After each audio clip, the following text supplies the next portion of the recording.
Movie शुरू होती है रॉकी 4 की एंडिंग से, जहां रॉकी और ड्रैगो एक दूसरे से फाइट कर रहे होते हैं और हमें रॉकी 5 की स्टार्टिंग देखने के लिए मिलती है, जहां टोनी रॉकी की तारीफ कर रहे होते हैं फाइट जीतने के लिए। रॉकी टोनी से एड्रियन को बुलाने के लिए कहते हैं। एड्रियन जब आती है तो वो उन्हें बताते हैं कि मैं कुछ सही फील नहीं कर रहा हूँ इस फाइट के बाद। एड्रियन उन्हें डॉक्टर के पास जाने के लिए कहती है, पर वो कहते हैं कि नहीं, मुझे बस घर वापस लौटना है। रॉकी सबको लेकर रशिया से वापस अमेरिका आ जाते हैं। एयरपोर्ट सिक्योरिटी उन्हें वेलकम करती है और कहती है कि अंदर प्रेस रिसेप्शन आपका वेट कर रही है। प्रेस उनसे क्वेश्चंस पूछती है कि रॉकी की फिजिकल कॉम्प्लिकेशंस के रूमर आ रहे हैं, क्या वो सच है? तो एड्रियन कहती है कि नहीं, वो सिर्फ रूमर्स हैं। इतनी ही देर में ड्यूक, जो कि एक बॉक्सिंग प्रमोटर है, वो इस रिसेप्शन को इंटरप्ट कर देते हैं। वो रॉकी से कहते हैं कि उनके फाइटर यूनियन किन को चांस दिया जाए रॉकी को वर्ल्ड हेवीवेट चैंपियनशिप के लिए चैलेंज करने का।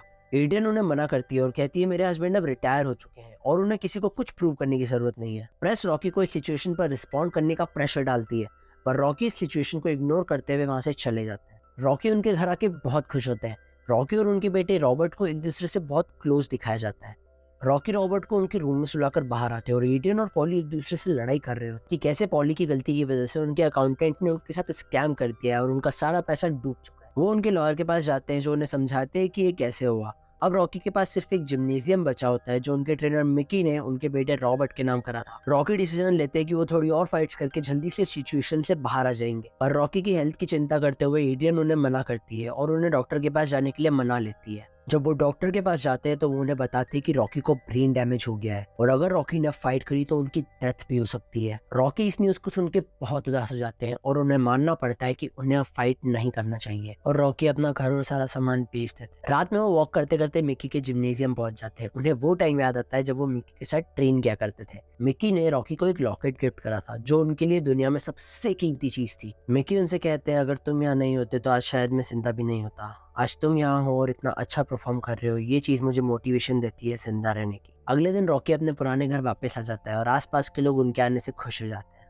बॉक्सिंग प्रमोटर ड्यूक उनके घर पर कॉल करते फिर से रॉकी को फाइट करने का ऑफर करने के लिए, पर एडियन उन्हें फोन उठाकर मना कर देती है। रॉकी उनके बेटे को स्कूल छोड़ने जाते वक्त समझा रहे होते हैं कि इस एरिया में लोग तुम्हें स्कैम करने की कोशिश करेंगे, तो उनसे बच के रहे।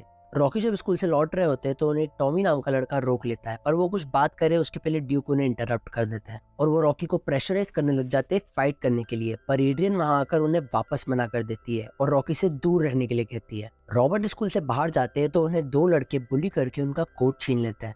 फिर जब रॉकी अपने जिम्नेजियम में ट्रेनिंग दे रहे होते हैं तो टॉमी गन वापस उनके पास आते हैं और उन्हें फाइट करके बताते हैं और वो रॉकी से पूछते हैं कि क्या वो उनके मैनेजर बनेंगे, तो रॉकी उन्हें मना कर देता है। लेकिन रात में टॉमी फिर से रॉकी को अप्रोच करते हैं और वो उन्हें मना लेते हैं उनके मैनेजर बनने के लिए। रॉकी टॉमी को अपने घर ले जाते हैं डिनर के लिए, जहां उन्हें पता चलता है कि रॉबर्ट के साथ स्कूल में क्या हुआ। टॉमी अपनी स्टोरी शेयर करते हैं कि कैसे उनके फादर उन्हें बुली क्या करते थे और कैसे वो फाइटर बने। रॉबर्ट ऑलरेडी बेसमेंट में रहते थे, पर रॉकी टॉमी को बेसमेंट में रहने के लिए ऑफर करते हैं जो रॉबर्ट को पसंद नहीं आता। धीरे धीरे रॉकी और टॉमी एक दूसरे से क्लोज होते जाते हैं, पर रॉकी रॉबर्ट से उतना ही दूर होते जाते हैं क्योंकि टॉमी के आने से रॉकी ने रॉबर्ट पर ध्यान देना कम कर दिया है। नेक्स्ट डे रॉबर्ट को वो लड़के फिर से बुली करते हैं। रॉकी टॉमी को ट्रेन करते हैं और टॉमी बहुत सारी लोकल फाइट जीतकर सबकी नजरों में आने लग जाता है। साइड बाय साइड रॉबर्ट को उनके अंकल ट्रेन करना स्टार्ट कर देते हैं। अगली बार रॉबर्ट को वो लड़के फिर से बुली करने आते हैं तो वो उन्हें मार गिराते हैं और अपना कोट वापस ले लेते हैं। जब रॉबर्ट ये बात टॉमी को बताने जाते हैं तो वो इस बात पे ज्यादा ध्यान नहीं देते हैं और वो टॉमी को ट्रेन करने लग जाते हैं। टॉमी अब बहुत बड़ा फाइटर बन चुका है, पर ड्यूक ने उसे पैसे दिखाकर खुद की तरफ कर लिया है। क्रिसमस आ जाता है और रॉकी अपने घर पर टॉमी का इंतजार कर रहे होते हैं। वो उन्हें वो लॉकेट भी गिफ्ट करने वाले होते हैं जो मिकी ने उन्हें दिया था, पर टॉमी ड्यूक के साथ सेलिब्रेट करने चले जाते हैं। बात करते करते रॉबर्ट को गुस्सा आ जाता है और वो रॉकी से कहते हैं कि वो अब पहले जैसे नहीं रहे। रॉकी को इस बारे में कुछ समझ नहीं आता है। वो रॉबर्ट से बात करने जाते हैं तो वो उन्हें बताते हैं कि कैसे उन्हें एक नोट फील हुआ और वो रॉकी से कहते हैं कि याद है आप मुझे बता रहे थे कि कैसे स्कैमर से बच के रहना है, ये आपको खुद को ध्यान में रखना चाहिए था, और वो वहां से चले जाते हैं। लेट नाइट ड्यूक और टॉमी रॉकी के घर पर आते हैं। ड्यूक रॉकी को प्रेजेंट्स देकर चले जाते हैं और बची हुई बात टॉमी से करने के लिए कहते हैं। टॉमी उन्हें बताते हैं कि वो ड्यूक के साथ कॉन्ट्रैक्ट साइन कर रहे हैं। ड्यूक उन्हें टाइटल शॉट देंगे और बहुत सारे पैसे भी। रॉकी उन्हें समझाते हैं कि हमें उसकी जरूरत नहीं है, तुम्हें टाइटल शॉट मिलेगा और तुम ऐसी 10 कार खरीद सकते हो। टॉमी कहते हैं कि जिस तरह से मैं जा रहा हूँ मुझे बहुत लंबे समय तक अपॉर्चुनिटी नहीं मिलेगी। मेरा अभी तक इतना अच्छा रिकॉर्ड है पर पैसा अभी तक नहीं है। रॉकी कहते हैं कि पैसा इंपॉर्टेंट नहीं है, ये तुम्हारी रेपुटेशन का सवाल है। टॉमी वहां से जाने लगता है और कहता है कि मैं कल ड्यूक के साथ पेपर साइन कर रहा हूँ। रॉकी उसे समझाने की कोशिश करते हैं कि ड्यूक को तुम्हारी फिक्र नहीं है, वो तुम्हें पैसा और अच्छी चीजों का प्रॉमिस करेगा, लेकिन आखिरी में तुम्हारा एडवांटेज लेके तुम्हें कहीं का नहीं छोड़ेगा। मैं तुम्हें इस गंदे बिजनेस से दूर रख रहा हूँ जिसे मिकी ने मुझे रखा था। टॉमी कहते हैं कि तुम्हें मुझे ट्रेन करना है तो करो, नहीं करना तो मत करो, पर कल मैं कॉन्ट्रैक्ट साइन कर रहा हूँ, और वो वहाँ से चले जाते हैं। इसकी वजह से रॉकी बहुत अपसेट हो जाते हैं। एड्रियन उन्हें समझाने आती है कि टॉमी वर्थ इट नहीं है, पर रॉकी गुस्से से कहते हैं कि मुझे ये सब नहीं चाहिए था। मैंने इतनी मेहनत इसलिए नहीं करी थी ताकि मुझे इस जगह पर वापस आके रहना पड़े। जब टॉमी रिंग में जीत रहा होता था तो मुझे लगता था कि मैं जीत रहा हूँ। पर एड्रियन उन्हें समझाती है कि मुझे पता है कि जब टॉमी जैसा कोई इंसान आता है तो तुम्हें अलाइव फील होता है, पर उसके पास तुम्हारे जैसा दिल नहीं है। तुम्हें टॉमी के साथ अच्छा लगता है, पर तुम तुम्हारी फैमिली से दूर होते जा रहे हो। एड्रियन की बात सुन के रॉकी मान जाता है। रॉबर्ट स्ट्रीट के कॉर्नर पर खड़े होकर स्मोकिंग कर रहे होते हैं। रॉकी उनके पास जाकर सारी चीजों के लिए माफी मांगते हैं और उन्हें मना लेते हैं। अगले दिन टॉमी वर्सेस यूनियन किंग की फाइट हो रही होती है, जिसे रॉकी टीवी पर देख रहे होते हैं, और वो बहुत ही पैशनेट होते हैं इस फाइट को लेके। टॉमी फाइट करना स्टार्ट करते हैं और वो इजीली उनके अपोनेंट को मार गिराते हैं। रॉकी इसे देखकर बहुत खुश होते हैं, पर आखिरी में टॉमी सारे क्रेडिट्स रॉकी को देने की बजाय ड्यूक को दे देते हैं। पर सारा क्राउड रॉकी को चीयर करने लग जाता है। जब टॉमी और ड्यूक प्रेस कॉन्फ्रेंस में जाते हैं तो उन पर सवाल उठते हैं कि वो ये फाइट बहुत इजीली जीत गए। ये फाइट ऑलरेडी फिक्स्ड थी और यूनियन एक चीप फाइटर है।